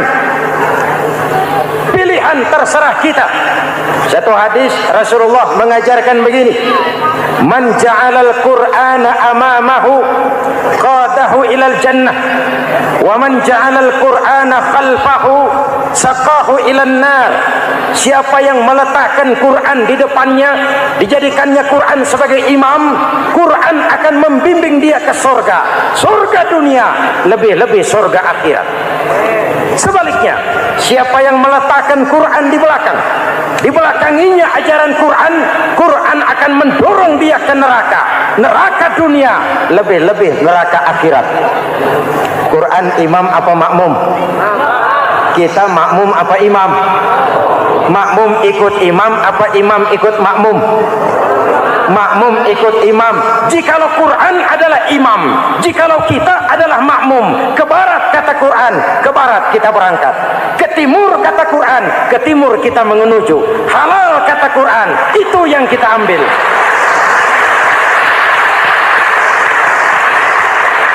Mari kita jadikan Ramadan sebagai bulan di mana sedikit demi sedikit kita berupaya kembali menjadi generasi yang Qurani. Rasulullah pernah ditanya, kalau Tuhan wafat ya Rasul, kemana kami minta nasihat? Aku tinggalkan kamu dua nasihat. Satu yang diam saja, satu yang bisa bicara. Yang bisa bicara apa ya Rasul? Al-Quran. Minta nasihat Quran. Yang diam saja apa ya Rasul? Maut. Dalam hidup ada dua nasihat. Nasihat yang bisa bicara, Al-Quran. Nasihat yang diam saja, maut. Mau dagang, minta nasihat Quran. Mau bertetangga, minta nasihat Quran. Itu nasihat. Nasihat yang kedua, diam saja, tahu-tahu datang maut. Makanya anggap ini Ramadan terakhir yang diberikan Allah kepada kita, karena tahun depan tidak ada jaminan kita bertemu Ramadan. Manfaatkan 10 yang akhir untuk meningkatkan nilai ibadah kita kepada Allah Subhanahu wa taala. Pada pertemuan kali ini secara khusus kita akan membicarakan tentang puasa ini. Kita akan mulai dari yang pertama, puasa sunnah. Sebagaimana yang kita maklum, sunnah adalah satu perbuatan yang apabila kita kerjakan berpahala, tapi apabila kita tinggalkan tidak merupakan dosa. Hanya saja ia merupakan barometer dan ukuran daripada orang-orang yang cinta kepada sunnah itu sendiri. Ada banyak jenis puasa-puasa sunnah ini. Yang pertama, puasa sunnah di bulan Muharram. Rasulullah sallallahu alaihi wasallam bersabda, "Afdhalus siyami ba'da Ramadan syahrullahil Muharram, wa afdhalus salati ba'dal fardhah salatul lail." Diriwayatkan oleh Muslim dari Abi Hurairah. Puasa yang paling utama sesudah puasa Ramadan tidak lain adalah puasa di bulan Muharram. Dan solat yang paling afdol sesudah solat yang wajib adalah solat pada sepertiga malam yang akhir. Puasa di bulan Muharram merupakan puasa sunnah dan mempunyai nilai yang sangat besar dalam pandangan Allah Subhanahu wa ta'ala. Buat mereka yang mampu melaksanakan puasa sunnah di bulan Muharram ini, boleh melaksanakannya selama 10 hari. Hari yang pertama boleh juga 3 hari saja, atau setidak-tidaknya 1 hari daripada bulan Muharram. Yang kedua, puasa 10 hari daripada bulan Zulhijjah. Karena bulan Zulhijjah ini memang termasuk bulan yang dimuliakan oleh Allah Subhanahu wa ta'ala. Pertama, di sana ada hari Tarwiyah, ada hari Arafah, ada hari Kurban, ada Talbiyah, ada pelaksanaan haji dengan segala manasiknya. Maka puasa sunnah di bulan Zulhijjah merupakan amalan yang sangat utama dan besar pahalanya dalam pandangan Allah Azza wa Jalla. Sebagian ulama menjelaskan, man shoma hazihil ayyam akramahullahu bi asyri asya'in. Siapa orang yang melaksanakan ibadah puasa sunnah pada hari-hari 10 di bulan Zulhijjah ini, Allah Subhanahu wa ta'ala akan memuliakannya dengan 10 macam perkara. Saudara, ini keuntungannya. Yang pertama, orang yang puasa di hari-hari 10 bulan Zulhijjah diberikan al-barakah fi umrihi, diberikan keberkahan pada umurnya. Setiap kita ingin memperoleh umur yang berkah. Umur yang berkah itu yang bagaimana? Apa yang jumlahnya panjang? Mungkin. Tetapi yang jelas, umur yang berkah ini adalah umur yang bisa dipertanggungjawabkan di hadapan Allah Subhanahu wa ta'ala. Artinya, umur yang diisi penuh dengan kebajikan, umur yang diisi dengan segala macam kegiatan ibadah, dan umur yang dengan demikian sungguh pun kita sudah mati, jasad terkubur dalam tanah, nama kita akan tetap hidup, dikenal orang oleh karena kebajikan yang kita kerjakan. Saya kira akan lebih merupakan azab ketimbang nikmat kalau orang diberikan umur panjang tapi hanya untuk menumpuk-numpuk dosa saja. Kan lebih baik mana? Umur pendek banyak pahala, umur panjang banyak dosa. Lebih baik mana? Saya yakin yang paling baik tentu umur panjang banyak pahala. Paling sial umur pendek dosa melulu. Sudah diberikan umur pendek tidak seberapa, dosa berlipat ganda. Itu kalau orang kampung bilang tekor namanya. Rugi. Umur pendek hanya untuk menumpuk-numpuk dosa. Boleh jadi kalau umat-umat zaman dulu, saudara, mereka diberikan umur panjang. Nabi Adam, kita tahu Nabi Adam itu 2000 tahun umurnya. Nabi Nuh 950 tahun. Umatnya ya rata-rata segitu itu. Nah, kalau mereka misalnya punya umur 800 tahun, lalu 200 tahun mereka melakukan dosa, kan masih punya restan 600 tahun untuk taubat. Karena umurnya diberikan jatah panjang.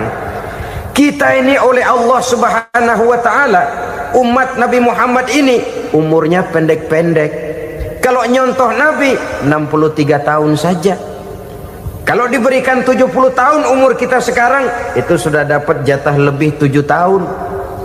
Alhamdulillah bahwa Allah memberikan saat-saat, waktu-waktu, tempat-tempat yang punya nilai istimewa, sehingga umur yang pendek ini bisa bernilai panjang, nilai ibadahnya bisa bernilai pahala seperti umat yang berumur panjang dahulu itu. Karena itu manfaatkan umur dengan baik, dan salah satu keberkahan daripada umur akan datang dengan melaksanakan ibadah puasa sunnah. Ini yang pertama. Yang kedua, az-ziyadatu fi malihi, berikan tambahan hartanya, menjadi orang kaya. Kaya apa? Kaya hati setidak-tidaknya. Karena dengan tekun dan rajin melaksanakan ibadah puasa yang segera tertanam dalam jiwa seseorang, merasakan cukup di dalam kehidupan. Itulah dia orang yang paling kaya, orang yang hidupnya paling cukup. Kalau orang sudah merasa cukup dalam hidupnya, maka itulah dia orang yang kaya. Saudara-saudara kaum muslimin rahimakumullah, puasa sunnah memberikan tambahan harta, usahanya berkembang, dengan demikian membawa keberkahan, hartanya makin bertambah, akan menunjang ibadahnya kepada Allah, lebih memantapkan dan membawa ketenangan dalam hidupnya. Itu termasuk berkahnya melaksanakan puasa sunnah itu. Yang ketiga, al-hifzu fi iyalihi, diberikan penjagaan, perlindungan terhadap keluarganya, anaknya sehat, sanak famili dan handai tolannya terjaga dan terpelihara dari segala malapetaka, dari segala mara bahaya, kesehatannya terjamin dan terpelihara. Itu sudah merupakan modal yang sangat besar di dalam kita mengarungi kehidupan. Sebab rasanya sulit untuk bahagia, duit kita banyak sekali, usaha kita selalu mendatangkan untung yang berlipat ganda. Tapi sebentar-sebentar anak kita sakit, yang ampek, yang korengan, yang kena musibah, ndak karu-karuan sakit, berobat sampai jutaan rupiah. Itu kan sudah tidak membawa kebahagiaan. Uang masuk yang begitu banyak jumlahnya, habis akhirnya untuk berobat saja. Sebenarnya hitung-hitung ya seri-seri juga. Usaha berhasil, duit banyak, habis untuk berobat. Lah sama juga saudara-saudara. Jadi dengan demikian, biar duit kita banyak, asal keluarga pada sehat saja, udah enak bener itu. Duit banyak, ekonomi cukup, keluarga sehat, nikmat rasanya menjalani kehidupan ini. Yang kiamat sudah duit kagak barang seperak, keluarga ampek semua. Kiamat sudah. Saudara hadirin yang saya hormati, jadi yang ketiga, Allah memberikan pemeliharaan terhadap keluarganya. Satu kali orang dipelihara Allah, tidak satu kekuatan pun yang bisa mencelakakan. Satu kali orang disengsarakan Allah, tidak satu tenaga pun yang mampu menyelamatkannya. Itulah sebabnya perlindungan Allah, pemeliharaan Allah terhadap diri dan keluarga sangat kita perlukan di dalam kehidupan ini. Dengan melaksanakan ibadah puasa, kita mendekatkan diri kepada Allah. Dengan dekat kepada Allah, maka Allah pun dekat kepada kita. Sehingga dalam hadis qudsi dikatakan, ta'arraf ilallahi firraha ya'rifka fi syiddah. Ingatlah kepada Allah di waktu kamu senang, agar Allah ingat kepada kamu di waktu kamu susah. Yang kita laksanakan kadang-kadang sebaliknya. Waktu susah kita ingat Allah, waktu senang kita lupa Allah. Akhirnya nanti pada waktu kita melarat, kebelangsak, susah dan sebagainya, pertolongan tidak akan datang kepada kita. Benar, ta'arraf ilallah firraha ya'rifka fi syiddah. Ingatlah kepada Allah di waktu kamu susah, ingatlah kepada Allah di waktu kamu senang, agar Allah ingat kepadamu di waktu kamu mendapat kesusahan. Umumnya watak manusia memang kalau sudah dapat susah, ingat kepada Allah. Waktu duduk, waktu berbaring, sambil tidur, dalam segala keadaan Allah disebutnya, Allah dimintakan pertolongannya. Tapi dikala dia berada pada posisi di atas angin, merasa senang, bahagia, Allah terlupakan. Saudara-saudara kaum muslimin, itu yang ketiga. Yang keempat, at-takfiru li sayyiatihi. Orang yang melaksanakan puasa sunnah itu diampuni segala dosa dan kesalahan yang telah dilakukannya. Dan yang kelima, at-tad'ifu li hasanatihi, diberikan balasan yang berlipat ganda dari segala kebaikan yang dikerjakannya. 1 berbalas 7, 7 bisa berbalas 10, 10 masih berbalas 100, masih ditambah dengan wallahu yudha'ifu liman yasha. Allah melipat gandakan pahala orang-orang yang dikehendakinya. Maka carilah satu kebaikan yang apabila kita kerjakan, dosa akan dihapus dan nilai pahalanya menjadi berlipat ganda. 1 kali kita bekerja, 2-30 bisa kita raih dan kita jangkau. Yang keenam, orang yang melaksanakan puasa sunnah di bulan Zulhijjah, at-tashil li sakarati mautihi, diberikan kemudahan pada saat menghadapi sakaratul maut. Maut a mysterious problem. Dia adalah pintu yang setiap orang pasti akan memasukinya. Bahwa mati adalah mati, itu semua kita tahu. Tapi hakikat orang pada saat menghadapi mati itu kan berbeda-beda. Ada yang matinya itu gampang sekali, persis orang tidur saja, tidak nampak gelisah, tidak bikin susah yang hidup, tidak gelimpangan di tempat tidur, persis seperti orang mau tidur saja. Ada yang sulit sekali menghadapi sakaratul maut, gelimpangan di tempat tidur, bikin bingung orang yang nunggu, kadang-kadang seperti kerbau digorok lehernya. Saudara-saudara, sulit menghadapi sakaratul maut. Oleh karena itu Rasulullah sallallahu alaihi wasallam sering beliau itu kalau berdoa membaca Allahumma hawin alayya fi sakaratil maut. Ya Allah, mudahkan saya di dalam menghadapi sakaratul maut. Rasulullah saja, saudara, orang yang ibadahnya paling banyak, orang yang hatinya paling bersih, orang yang akhlaknya paling luhur, masih berdoa semacam ini. Mohon dimudahkan oleh Allah agar mudah menghadapi sakaratul maut. Apalagi kita, terus terang kita ini paling-paling kelas muhtalid, bangsa sama pahala mau sama dosa doyan. Lebih perlu lagi menghadapi sakaratul maut, sehingga apabila malaikat maut datang menjemput nyawa kita, dimudahkan, jangan dibikin sulit, supaya mudah. Jadilah orang baik-baik. Biasanya kalau banyak yang mati, malaikat maut juga kali main-mainin dulu tuh orang, kutak-katik, ditakut-takutin dan segala macam. Saudara hadirin yang saya hormati, maka menghadapi sakaratul maut ini merupakan kunci. Apakah seseorang bisa husnul khatimah atau bisa su'ul khatimah? Salah satu jalan untuk memudahkan diri menghadapi sakaratul maut, melaksanakan puasa sunnah di bulan Zulhijjah ini. Yang ketujuh, ad-diya'u li zulumati qabrihi, diberikan terang di alam kuburnya. Kubur, saudara tahu, saudara tentu sering lihat orang dimasukkan ke liang lahat, ditutup dengan papan, dinding ari kata kita di kampung, lalu diuruk lagi dengan tanah.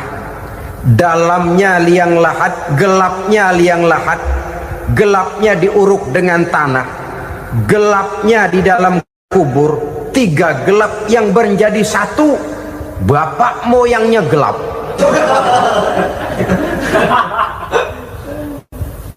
Puasa sunnah ini merupakan terang di alam kubur kita nanti. Yang kedelapan, at-tasqil limizanihi, diberikan keringanan pada timbangan di hari akhirat nanti. Bahwa setelah dibangkitkan dari kubur, setiap kita akan menghadapi perhitungan, akan ditimbang segala macam kebaikan dan segala macam kejahatan yang pernah kita lakukan di dalam kehidupan. Orang yang melaksanakan ibadah puasa sunnah, at-tasqilu limizanihi, diberikan keringanan timbangan hari akhiratnya nanti.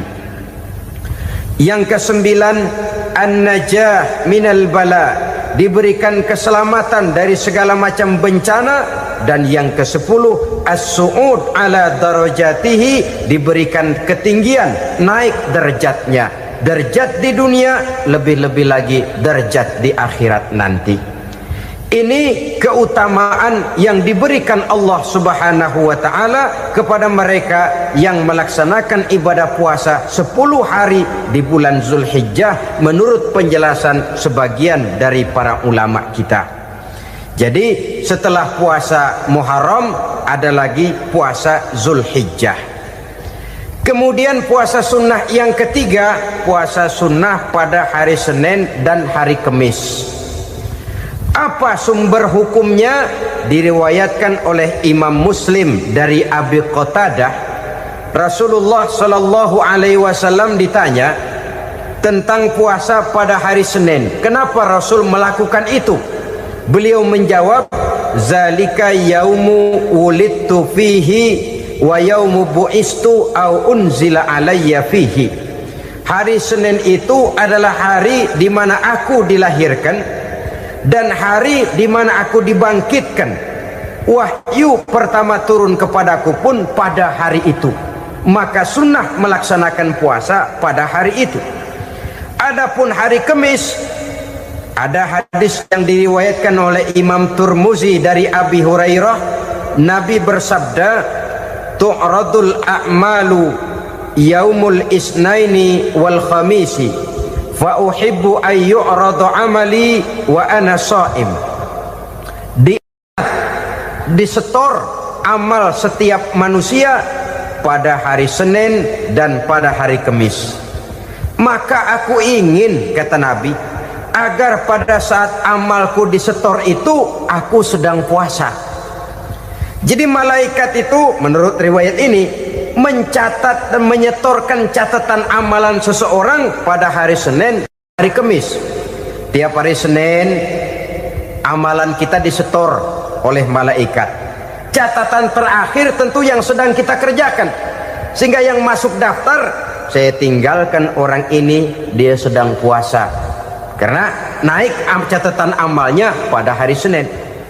Kamis diangkat lagi, catatan paling akhir, saya tinggalkan orang ini, dia sedang puasa.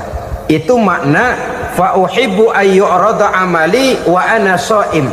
Aku senang kalau pada saat amalku disetor, catatan paling akhir aku lagi puasa. Satu keistimewaan. Alangkah celaka tiap amalan disetor kita sedang berbuat jahat. Senin, Kamis, teler, mabok, judi. Tiap amalan disetor, catatan akhirnya saya tinggalkan si fulan lagi teler. Laporan Senin. Kamis laporan lagi, saya tinggalkan si fulan lagi mirit kartu. Saudara hadirin yang saya muliakan, alangkah jeleknya catatan kita.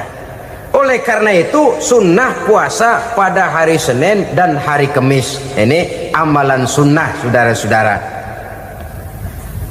Dan oleh karena ini amalan sunnah, sebagian ulama memberikan penjelasan, walaupun lupa niat, kalau sudah malam itu lupa niat, boleh niatnya sudah siang puasa sunnah ini, dengan catatan dari pagi belum makan apa-apa. Malam saudara lupa, tahu-tahu ingat ini hari Senin, dah jam 10, niatlah jam 10 itu, sah puasanya asal dari pagi belum makan apa-apa. Tapi kalau sudah dapat 2 piring baru niat jam 10, itu lain, ngojek namanya. Jadi puasa sunnah yang ketiga, puasa pada hari Senin dan hari Kamis. Yang keempat, puasa jenis sunnah yang keempat, puasa 6 hari di bulan Syawal. Diriwayatkan oleh Imam Muslim dari Abi Ayyub bahwa Nabi bersabda, man shoma ramadhana summa atba'ahu sittan min Syawal kana kasyamid dahri. Barang siapa yang berpuasa di bulan Ramadan kemudian diikutinya dengan 6 hari di bulan Syawal, maka dia seolah-olah seperti orang yang berpuasa 1 abad lamanya. Allahu Akbar. Demikian besar keuntungannya. 6 hari di bulan Syawal sama dengan orang yang berpuasa 1 abad lamanya.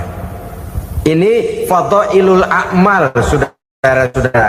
Jangan diartikan karena menang sudah puasa 6 hari bulan Syawal, Ramadan tahun depannya lantas nggak puasa. Kenapa? Ukurannya sudah 1 abad. Bukan itu pengertiannya. Ini mendorong orang memberikan ganjaran pahala yang sedemikian besar. 6 hari setelah Ramadan, artinya di bulan Syawal.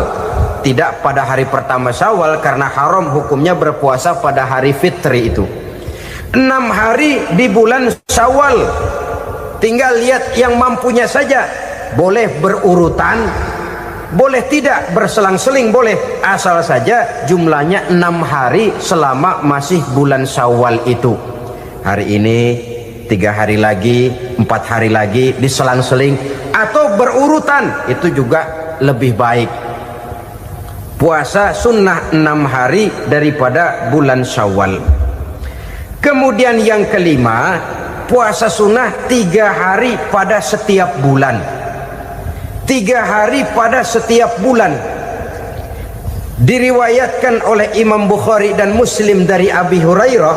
Abi Hurairah bercerita, "Ausani khalili sallallahu alaihi wasallam bisalasin." Kekasih saya Rasulullah berwasiat kepada saya, memesankan benar-benar kepada saya untuk melaksanakan 3 amalan yang terpuji. Pertama, siyamu salasati ayyamin min kulli syahrin. Puasa 3 hari dalam setiap bulan. Ini wasiat yang pertama. 3 hari pada setiap bulan. Tidak peduli bulan apa saja. Dalam artian ya bulan menurut perhitungan Islam ya. Muharram, Safar, Rabiul Awal, Rabiul Tsani, Jumadal Ula, Jumadil Akhir, Rajab, Sya'ban, Ramadan, Syawal, Zulqa'dah, Zulhijjah dan selanjutnya. 3 hari pada setiap bulan. Tanggalnya tanggal berapa saja. Lebih utama pada yang disebut Yaumul Bid, yaitu hari-hari di mana bulan menunjukkan purnama.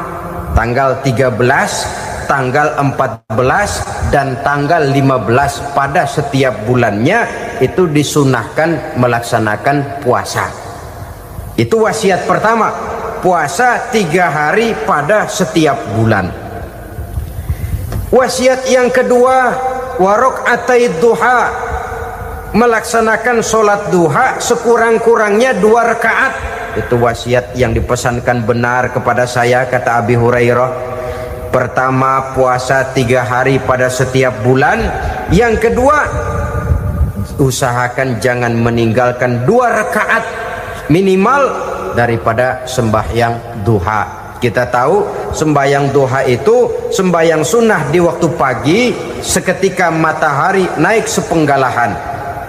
Sekurang-kurangnya 2 rakaat, sebanyak-banyaknya 8 rakaat. Di antara fadilah atau keutamaan daripada sholat duha ini yaitu menyangkut masalah rezeki dan usaha. Kemudian wasiat yang ketiga, wa an utira qabla an anama. Beliau sangat berwasiat kepada saya untuk sholat witir sebelum tidur. Artinya sholat malam sebagai amalan sunnah di dalam kehidupan kita. Jadi saudara-saudara, dalam hidup ini kita akan selalu berbentur dengan keperluan. Kalau pada satu saat kita sudah sampai kepada tahap berpikir ini keperluan saya, tentu hal-hal semacam ini akan kita kerjakan. Kita belum tergerak melaksanakan ini semua oleh karena barangkali kita merasa belum memerlukannya. Karena itu marilah kita berusaha di samping melaksanakan puasa yang wajib juga melaksanakan puasa yang sunnah di dalam kehidupan kita. Ini jenis puasa-puasa yang sunnah.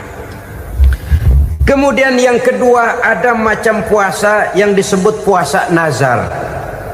Hukum pelaksanaannya wajib apabila nazarnya sudah terwujud. Puasa nazar, puasa yang dikaitkan dengan suatu persoalan. Umpamanya, kalau saya lulus ujian, saya akan puasa 1 minggu lamanya. Begitu ujiannya ternyata lulus, dia wajib bayar nazarnya. Puasa 7 hari, tidak lagi sunnah tapi wajib karena dia nazarkan. Asal saja tidak sah nazar kepada yang makruh, apalagi kepada yang haram. Umpamanya nazar, kalau tembus 6 nomor mau puasa 3 hari. Itu nazar semacam itu bukan saja tidak sah tapi haram hukumnya. Tidak boleh nazar kepada yang makruh, apalagi kepada yang haram. Jadi apabila maksud yang sudah kita niatkan tercapai, wajiblah nazar itu dibayar, yaitu kalau nazarnya sunnah, melaksanakan ibadah puasa. Al-Quran menjelaskan, pertama, may yattaqillaha yaj'al lahu makhraja. Barang siapa yang bertakwa kepada Allah Subhanahu wa taala, maka dia akan diberikan makhraja. Makhraja itu jalan keluar dari segala macam kesulitan. Jalan keluarnya ada saja. Menurut ukuran kemampuan dia tidak mungkin, mustahil, tidak bisa, mana mungkin. Tapi pada waktunya ada saja jalan keluarnya. Termasuk jenis yang yaj'al lahu makhraja. Orang yang bertakwa kepada Allah selalu diberikan jalan keluar dari segala kesulitan yang dihadapinya. Siapa sih orangnya yang tidak pernah sulit dalam hidup ini? Siapa orang yang tidak pernah mengalami kesulitan? Tapi kadang orang menilai, itu kelihatannya hidupnya enak aja ya, kayaknya nggak pernah mengalami kesulitan. Sebenarnya bukan tidak pernah mengalami kesulitan, Allah selalu memberikan jalan keluar dari segala kesulitan yang dihadapinya. Lah kalau Allah yang memberikan jalan keluar, tentu sangat mudah sekali. Orang yang bertakwa diberikan jalan keluar dari segala macam kesulitan. Satu. Yang kedua, wa yarzuqhu min haitsu la yahtasib. Dia akan diberikan rezeki oleh Allah dengan jalan yang tidak disangka-sangka. Rezekinya datang dengan cara yang tidak disangka-sangka. Gajinya mungkin kecil tapi penghasilannya gede, kan itu yang penting.